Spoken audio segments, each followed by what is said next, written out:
कभी कभी डेटा हमें एक ऐसी कहानी सुनाता है जिस पर यकीन करना बहुत मुश्किल हो जाता है। एक ऐसी कहानी जो पहली नज़र में बिल्कुल बेतुकी लगती है। आज हम एक ऐसे ही स्टैटिस्टिकल मिस्ट्री से पर्दा उठाने वाले हैं जो दिमाग को सचमुच चकरा देगा। तो चलिए सीधे इसमें उतरते हैं। जरा इस पहेली के बारे में सोचिए। सुनने में तो ये बिल्कुल नामुमकिन लगता है ना? अगर कोई चीज़ दो अलग अलग ग्रुप्स के लिए अच्छी है, तो जब आप उन दोनों को एक साथ मिला दें तो वो खराब कैसे हो सकती है? यही सवाल हमें एक बहुत ही दिलचस्प घटना के बिल्कुल केंद्र में ले जाता है। और यहां ये विरोधाभास बिल्कुल साफ साफ नजर आता है। एक तरफ सबूत कहते हैं कि दवा हर ग्रुप के लिए काम कर रही है, दूसरी तरफ जब हम पूरी तस्वीर देखते हैं तो नतीजा एकदम उल्टा है। ये कैसे हो सकता है? आखिर चल क्या रहा है यहां? इस अजीब सी घटना का एक नाम है, और ये नाम डेटा को देखने के हमारे तरीके को पूरी तरह से बदल सकता है। इसे कहते हैं सिम्पसन्स पैराडॉक्स। ये एक ऐसी स्टैटिस्टिकल फिनोमेना है जहां डेटा के कई अलग अलग ग्रुप्स में एक ट्रेंड दिखाई देता है, लेकिन जैसे ही इन ग्रुप्स को मिला दिया जाता है, वो ट्रेंड या तो गायब हो जाता है या फिर बिल्कुल उलट जाता है। ये डेटा के अंदर छिपी हुई एक चाल की तरह है। तो इस विरोधाभास को सुलझाने की चाबी क्या है? इसका जवाब एक ऐसे छिपे हुए फैक्टर में है जिसे हम अक्सर नज़रअंदाज कर देते हैं, और उस चाबी को कहते हैं कन्फाउंडर।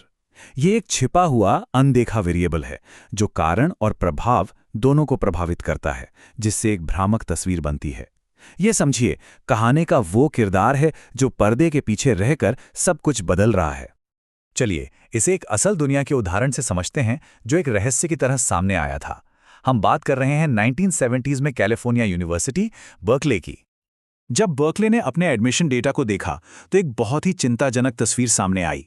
कुल मिलाकर पुरुषों का एडमिशन प्रतिशत महिलाओं की तुलना में काफी ज्यादा था। पहली नजर में ऐसा लगा कि यूनिवर्सिटी महिलाओं के साथ भेदभाव कर रही थी।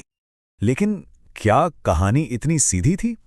क्या वाकई महिलाओं के खिलाफ कोई भेदभाव था? जैसा कि हम अब समझ रहे हैं, बड़ी तस्वीर कभी कभी धोखा दे सकती है। असली कहानी तो तब सामने आई जब जांचकर्ताओं ने डेटा को डिपार्टमेंट के हिसाब से तोड़कर देखा। यहां सब कुछ पूरी तरह से पलट गया। ज्यादातर अलग अलग डिपार्टमेंट्स में महिलाओं की एडमिशन दर असल में पुरुषों के बराबर या उनसे ज्यादा थी। तो फिर कुल मिलाकर आंकड़े इतने अलग क्यों दिख रहे थे? और यहां छिपा हुआ कन्फाउंडर सामने आता है, डिपार्टमेंट की कॉम्पिटिटिवनेस। बात यह थी कि महिलाएं उन डिपार्टमेंट्स में आवेदन करने की ज्यादा कोशिश कर रही थीं जो बहुत ज्यादा कॉम्पिटिटिव थे, जहां स्वाभाविक रूप से सभी के लिए एडमिशन दरें कम थीं। तो ये भेदभाव का मामला था ही नहीं, बल्कि आवेदन के पैटर्न का मामला था। तो बर्कले की ये पुरानी कहानी आज हमारे लिए क्यों मायने रखती है? क्योंकि ये विरोधाभास सिर्फ एकेडमिक दुनिया तक ही सीमित नहीं है। सिम्पसन का विरोधाभास स्टैटिस्टिक्स, मेडिसिन, इकोनॉमिक्स और सोशल साइंस जैसे फील्ड्स में बहुत ज़्यादा महत्वपूर्ण है। यह हमें बार बार याद दिलाता है कि औसत पर सवाल उठाना, डेटा की गहराई में जाना और किसी नतीजे पर पहुंचने से पहले पूरे कॉन्टेक्स्ट पर विचार करना कितना ज़रूरी है। एक गलत व्याख्या से लिए गए फैसलों के गंभीर परिणाम हो सकते हैं। अंत में ये सब इस बात पर आता है कि हम संख्याओं को कैसे समझते हैं और उनसे सच्चाई कैसे निकालते हैं। तो सबसे बड़ी बात यह है, संख्याएं झूठ नहीं बोलती, लेकिन वे गुमराह जरूर कर सकती हैं। वो जो कहानी सुनाते हैं वो इस बात पर निर्भर करती है कि उन्हें कैसे पेश किया जा रहा है और हम किन छिपे हुए फैक्टर्स को नज़रअंदाज कर रहे हैं। इसलिए जब भी कोई आंकड़ा सामने आए तो ये सवाल पूछना जरूरी है, क्या ये पूरी कहानी है या कहीं कोई छिपा हुआ कन्फाउंडर तो नहीं जो पूरी सच्चाई को ही पलट रहा है।